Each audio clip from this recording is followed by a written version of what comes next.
Presiden. Balik lagi nih dengan Bincang Rohani edisi Agama Kristen. Hari ini saya Syafira ditemani dengan teman saya Rizko akan berbincang-bincang dengan Bapak Sabto dan juga Bapak Yoko. Baik. Sebelumnya halo Pak Sabto, Pak Halo Yoko. juga. Yo, halo. Pertama-tama boleh dulu nggak Pak memperkenalkan diri gitu pada teman-teman sidang dari Pak Yoko dulu mungkin. Oh ya, nama saya Pendeta Sedioko. Saya pendeta di GKJ Semarang Barat dan sudah lama jadi pendeta di sini, lebih dari 20 tahun. Perkenalkan, nama saya Sabto. Saya warga jemaat di GKJ Semarang Barat dan kebetulan dalam periode ini saya ditunjuk menjadi Ketua Majelis Gereja Kristen Jawa Semarang Barat. Terima kasih Bapak. Baik, tanpa berlama-lama lagi, mungkin kita langsung mulai dengan pertanyaan yang pertama ya Bapak. Baik, untuk pertanyaan yang pertama, apakah dalam ajaran agama Kristen juga terdapat ibadah puasa seperti yang dilakukan dalam agama Islam? Dan bagaimana sistem atau tata cara pelaksanaan puasa tersebut sesuai dengan ajaran Alkitab? Jadi pada intinya agama Kristen itu juga mengenal istilah puasa.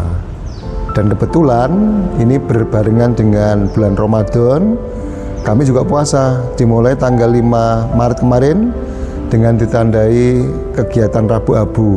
Jadi ada pengolesan abu di dahi itu hari Rabu sampai nanti hari Paskah kami puasa.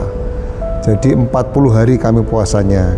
Ya, jadi cuma masalahnya adalah puasa kami agak berbeda dengan yang Muslim. Kalau Muslim itu puasanya menahan lapar dan dahaga. Kami lebih daripada itu, kami menahan rasa marah, menahan rasa benci dan segala macam. Lalu juga ya boleh sih mau puasa nggak makan nggak minum boleh, tetapi kami lebih pada sebuah kegiatan istilahnya bahasa Jawa itu ngurang-ngurangi. Misalnya hari ini kami mau masak itu dengan masak satu hari itu habisnya 100.000 gitu ya. Kami mungkin bisa menyisihkan 10.000, 90.000 belanja untuk pagi, siang, dan sore. 1.000 itu kami celengi. Nah itu bentuk kepedulian kami melalui puasa tadi. Kami ngurangi, kami nggak jajan di luar, kami tidak melakukan kegiatan-kegiatan yang memang kalau boleh dikatakan ada istilah pantang ya. Misalnya hari Rabu kami nggak akan makan daging apapun ya, bentuknya apapun kami makan daging. Lalu juga misalnya kalau ada yang rokok itu ya harapannya dikurangi rokoknya, sisa rokoknya bukan rokoknya dimasukkan ke celengan enggak, tapi harga nominalnya itu biasanya satu dus satu hari mungkin dikurangi berapa. Nah itu jadi lalu untuk apa itu nanti celengan itu nanti kami kumpulkan untuk membantu saudara kita yang kurang mampu dalam bentuk macam-macam seperti itu. Jadi puasa kami tidak dibatasi dengan tidak ada buka, tidak ada sahur juga. Jadi teman-teman sahur itu kan jam berapa? Jam 3:30. Jam 4 lalu bukanya jam 6 kurang 5 menit ya. Saya hafal karena sering diajak buka puasa. Nah, jadi kami puasanya itu bisa mengurangi makan, mengurangi bicara yang menyakitkan, lalu kami mengurangi juga tadi saya katakan marah dan segala macam. Jadi bagaimana kita menjaga hati kita supaya hati kita ada pemahaman bagaimana kita hidup dengan rendah hati. Itu. Mungkin Pak Sabto mau ditambahkan Pak? Boleh. Kalau tadi betul-betul segi Alkitabiah yang mendasari, tapi kami lebih sebagai jemaat biasa lebih merasa puasa itu adalah pengendalian diri ya. Detailnya seperti yang disampaikan oleh Pak Pendeta Sedioko tadi, bahwa mengendalikan diri untuk memuaskan makan ya dikurangi, mengendalikan diri untuk jajan di luar ya, merokok dan sebagainya. Lebihnya kepada diubah menjadi lebih bagus kalau pemikiran kita itu memikirkan kondisi saudara-saudara kita yang lain, tidak dibatasi oleh agama. manusia itu apa sih Pak sing batasi seperti itu kan? Agama tidak membatasi, kita sendiri yang kadang-kadang membatasi. Nah itu maka Pak Pendeta Setioko tadi mengutarakan sisa yang kita sisihkan. Tadi di belakang kita melihat ada celengan-celengan itu dibagikan kepada jemaat. Masukkan di situ, masukkan nanti pada saatnya yang sudah disepakati di akhir kita melakukan puasa dibukain itu. Ya jumlahnya lumayan. Nah, bisa untuk memikirkan orang lain. Oke, terima kasih Bapak. Selanjutnya lanjut ke pertanyaan kedua. Jadi ketika seorang telah melukai hati kita dengan kata-kata atau perbuatan yang menyakitkan, gimana sih cara yang benar menurut ajaran Alkitab untuk memberikan pengampunan yang tulus dan menghindari rasa dendam? Ya, jadi Tuhan Yesus itu mengajarkan hiduplah saling mengasihi. Termasuk musuhmu, kasihilah dia, doakanlah dia. Termasuk tadi yang menyakiti segala macam kan, kalau boleh dikategorikan sebagai yang menyakiti, ya kita doakan. Seberat apapun, sesakit apapun, kita doakan musuh kita. Kita kasih mereka. Ya walaupun sekarang ada istilahnya bahasa anak muda apa? Cut off. Nah, jadi apa namanya? Pokoknya putus hubungan ya, gitu. Ya, jadi ya bagaimana kita mengasihi itu di ujung nyatakan dengan itu. Ya, jadi Tuhan Yesus mengajarkan bagaimana dia rela berkorban untuk kita semua, untuk manusia yang percaya pasti selamat itu. Jadi bagaimana ajaran Tuhan Yesus diterapkan, ya mengasihi tadi. Orang yang membenci kita, kita doakan, kita kasihi mereka. Karena mungkin dari banyak segi orang yang mungkin membenci kita, mungkin dia nggak tahu tentang kita seperti itu. Tapi ketika kita kasih, kita ajak ngobrol, baru ketemu, oh dulu sudut pandangnya berbeda ternyata. Nah disitulah kasih itu akan muncul. Malah akan muncul sebuah persahabatan yang sejati di situ. Jadi caranya tetap kita doakan seperti itu, tidak dijauhi. Gitu. Secara alkitabiah ada ayat perintah Tuhan bagaimana kita menyikapi terhadap kesalahan orang lain. Jadi Tuhan itu mengatakan begini, kalau ada orang yang bersalah kepada kamu kan juga bertanya, berapa kali saya mengampuni? Cukup 3 kali? Orang Jawa atau orang-orang di daerah timur gini, peng telu wis pol itu ya, maksimal. Kalau di dunianya orang Timur Tengah sana, asal mulanya agama Kristen, itu hitungannya 7. Apa harus 7 kali? Tuhan Yesus katakan apa? Bukan hanya 7 kali, tapi 70 kali 7 kali mengampuni. Loh, banyak sekali kan? Banyak sekali itu. Nah, dengan demikian bukan berarti 490 kali, bukan. Intinya adalah ya kamu ampuni setiap kali orang minta maaf kepada kamu, ampuni. Bahkan ketika kamu lihat seseorang berbuat sesuatu sehingga hatimu menjadi sakit, doakan dia. Ini tadi yang disampaikan oleh Pak Pendeta Setioko. Sehingga sebenarnya ajaran mengasihi sesama itu sangat menjadi kegiatan fundamentalis di kehidupan Kristen. Begitu. Ya, Pertanyaan selanjutnya, apakah ada perayaan keagamaan yang dikombinasikan dengan budaya lokal seperti Natal dengan tradisi Kristen? Ya, karena kita berada di Indonesia, kita lebih juga ada di Jawa, jadi budaya itu lebih kita pakai untuk kegiatan Natal. Misalnya ketika Natalan kita pernah menyampaikan yang hadir Natalan memakai baju batik, ya kan? Lalu ada juga yang memakai budaya pakaian tradisional dari budaya-budaya Indonesia. Ada yang pakai blangkon, ada pakai macam-macam. Jadi di Natalan juga kita bisa mengenal tradisi. Misalnya pohon Natal itu sekarang tidak harus pakai pohon cemara gitu ya. Di beberapa tempat kalau memang nggak ada pohon cemara ya ada pohon pisang, boleh pakai pohon bambu ya boleh. Kalau memang di situ nggak ada pohon-pohon seperti itu yang dimaksud ya adanya apa dipakai seperti itu. Gereja kita juga sering pakai, tidak harus pakai pohon Natal. Kami membuat ornamen sendiri, misalnya yang penting ada lampunya, kita pakai apa kawat itu, kita kasih warna apa, ya udah, berarti tidak harus pakai pohon Natal, pohon yang dari cemara itu. Kita punya inovasi-inovasi itu. Jadi apalagi kalau budaya-budaya kita, misalnya bahasa Natalan tidak harus pakai bahasa Jawa, bahasa Indonesia, bahasa Jawa juga pakai itu.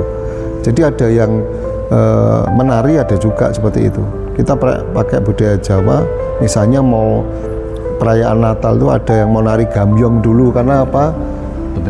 Menerima tamu. Jadi tamu sambil datang dan nari gambyong. Dari budaya Jawa muncul, apalagi kita gereja Jawa, budaya Jawa, bahasa Jawa, lalu pakaian-pakaian yang ada itu kita pakai, kita maksimalkan untuk misalnya perayaan Natal ya. Jadi tidak harus perayaan Natal, ibadah aja yang pakai belangkon juga ada. Jadi ibadah biasa pakai belangkon ada juga. Agak pakai baju apa kalau beskap, kalau orang Jogja, Solo itu kalau oh itu bajunya orang tukang parkir itu loh ya. Itu yang gereja pakai itu namanya lurik ya. Itu ya ada juga seperti itu. Jadi di GKJ tidak ada apa istilahnya batasan batasan monggo silakan, yang penting pakai baju yang cukup ya, jangan baju yang belum jadi dipakai gitu ya. Jadi GKJ budaya tetap dipakai, termasuk juga kita Natalan pakai gamelan juga, walaupun kadang tidak harus apa ada gamelan resmi. Dulu kita punya ya, tapi bisa juga dengan sekarang dengan YouTube, dengan macam-macam lagu-lagu Jawa muncul, keroncong juga ada seperti itu. Jadi Gereja Jawa tetap menggunakan budaya Jawa, tradisi Jawa untuk sebuah kegiatan, salah satunya Natal tadi. Mungkin nanti kalau ada Paskahan, ada macam-macam, kita pakai juga seperti itu.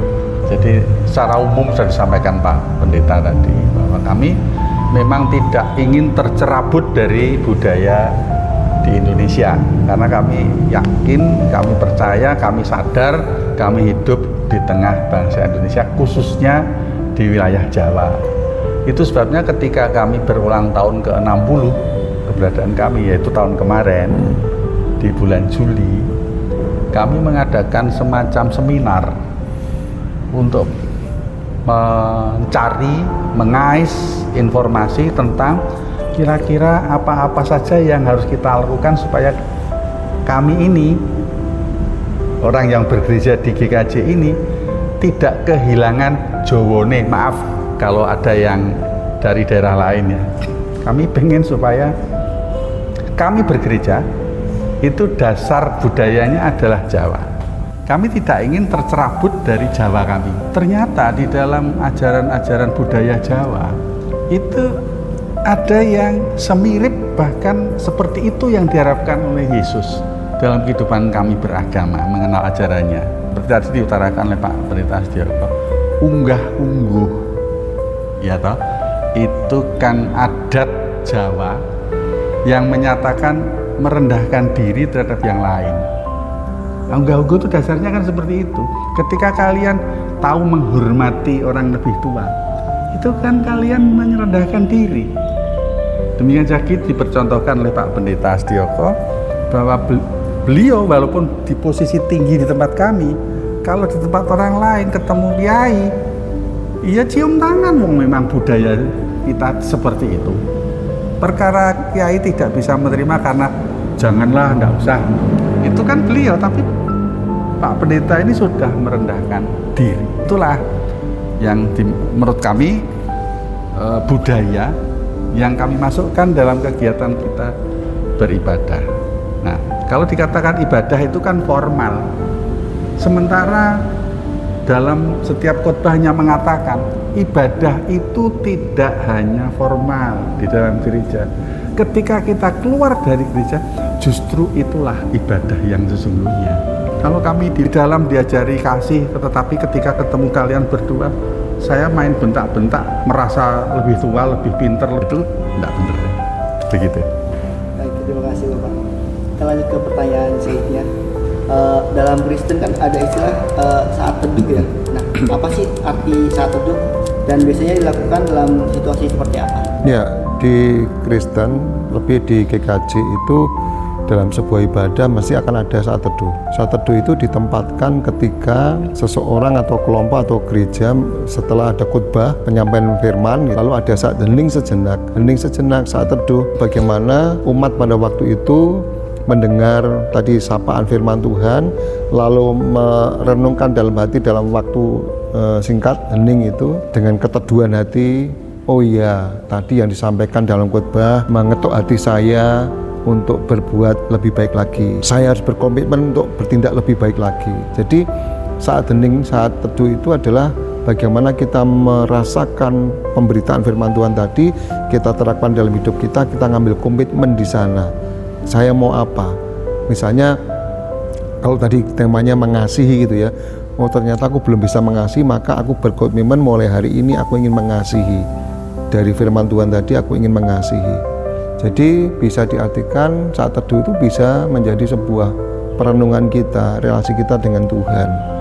Jadi walaupun sejenak, saat teduh sejenak itu ada dalam ibadah, kita juga diajak untuk hening sejenak, untuk merasakan kebenaran firman Tuhan tadi, kita lakukan dalam praktek hidup. Tadi Pak Sabto menyampaikan ibadah, tapi di luar ya harus melakukan itu, mengasihi tadi seperti itu. Saya lebih kepada, ini memang teorinya seperti itu, dan itu yang selalu ditekankan oleh para pendeta di tempat kami. Di kami mengenalnya begini, teduh itu kan hening, mengendapkan pemikiran kita, mengendapkan pembelajaran materi belajar yang baru saja kita terima, sehingga jangan sampai kita kehilangan materi-materi tadi karena kita tidak meneduhkan hati menerima itu. Maka betul ketika selesai sekarang saat teduh diberikan untuk semua. Maka dalam masa saat teduh tadi, jemaat sudah yang baru menerima pembelajaran tentang kasih contohnya tadi. Oh begitu ya, saya mengasihi itu bukan hanya orang yang saya kenal saja ya. Ternyata yang saya kasih harus orang lain, karena orang lain itu juga butuh kasih. Orang lain itu siapa? Kadang-kadang dari sukunya, sama-sama Jawa, seagama, yang beragama lain, Buddha, Hindu, Islam, itu saudara kita kok. Kenapa tidak kita kasih? Ya gitu, direnungkan pada saat teduh. Terima kasih Bapak. Lanjut ke pertanyaan selanjutnya. Tadi kita pendukung banyak celengan Pak. Bapak juga tadi udah menjelaskan sedikit. Ya. Sebenarnya celengan tuh salah satu budaya di sini atau bagaimana gitu? Oh ya Pak. Ya, jadi itu hanya sarana ya, celengan yang dibuat itu dari plastik ya. Dulu kita pernah Pak Sabto membuat kayak kentongan tahu ya, kentongan bambu itu ya. Nyelengi Pak itu. Ternyata juga susah juga cari bambu potong buat sudah. Nah, sekarang praktisnya saja gereja kami ketika tanggal 5 Maret kemarin Rabu sampai nanti pasca 40 hari kita puasa itu, bagaimana tadi kita menyisihkan uang belanjaan kita segala macam tadi, misalnya 2.000 ya, 2.000 kali 40 berarti berapa? Berarti 80. Kalau setiap pribadi memasukkan 2.000 sampai 40 hari berarti 80.000. Itu hitungan minimal. Bisa juga ada yang masuk 10.000, 5.000 atau bahkan 100.000 gitu ya.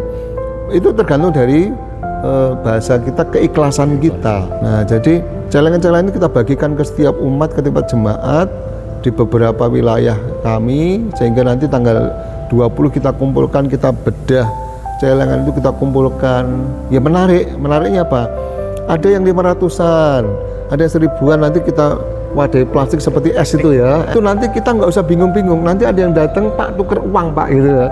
Bakul-bakul akan datang tuker uang seperti itu. Termasuk warung-warung gede itu tuker uang, karena untuk kembalian-kembalian itu. Itu sebuah tradisi kami bagaimana kayak mengajak umat itu untuk tadi prihatin dalam masa-masa puasa itu, dan hasil keprihatinan itu nanti kita bagikan kepada sosial kita yang membutuhkan dalam bentuk sembako, dalam bentuk bantuan anak sekolah, beasiswa. Jadi yang kami beri siapa?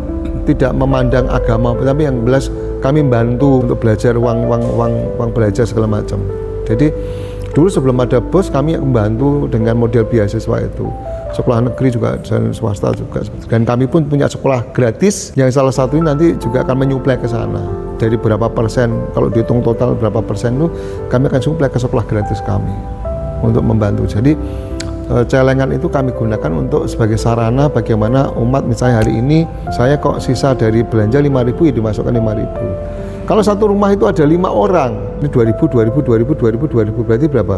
10.000, 10.000 kali 40, 400. Betapa luar biasanya ketika kita bisa seperti itu, kita bisa peduli pada yang lain.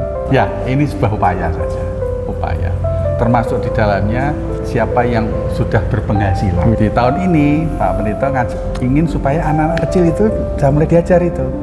Bukan diajar nabung, nabung itu sudah jelas ya. Peduli, tadi saya bilang. Untuk apa ini? Nanti untuk saudara-saudara kita.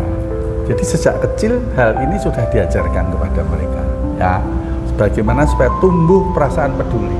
Memang yang namanya peduli itu tidak hanya pada masa kami harus berpuasa, tapi namanya latihan. Seperti saum itu kan juga untuk berlatih.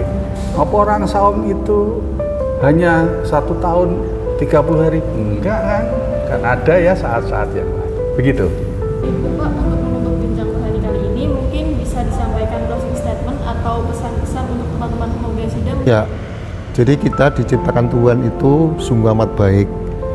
Jadi saya yakin, kami yakin semua manusia di dunia diciptakan sungguh baik, apapun agamanya. Mari kita bersama-sama menjalani hidup sebagai umat Tuhan untuk saling memperhatikan, saling menopang, dan penuh kepedulian. Ya, kalau saya boleh nyambung, seperti ketika kami menemui kalian yang pertama, saya selalu menerima kalian itu sebagai orang-orang yang sedang bertumbuh.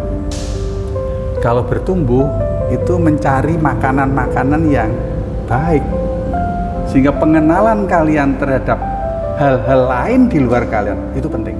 Ya, jadi saya terima kasih kalian melihat salah satu adalah kami, supaya kalian juga tahu beginilah kami, bukan supaya kalian bully, tetapi supaya kalian juga menghormati kami. Nah, itu kami juga akan melihat kalian untuk melihat, wah ada yang berbeda, oh seperti itu. Nah, supaya kita saling menghormati, karena dunia ini membutuhkan kasih. Kasih dari siapa? Apakah hanya dari orang Kristen saja? Enggak. Dari kalian-kalian yang beragama lain bisa toh mengasihi orang lain. Baik, untuk pertanyaannya sudah selesai. Terima kasih Pak Joko. Iya, terima kasih sama-sama. Dan untuk teman-teman Abu Bakar, gimana nih jawabannya? Sangat informatif sekali kan. Bagi teman-teman yang masih kepo atau mau tanya-tanya lagi tentang agama lain, bisa ngeramein bincang rohani selanjutnya. Oke. Dari kita pamit, nantikan bincang rohani selanjutnya. Dadah.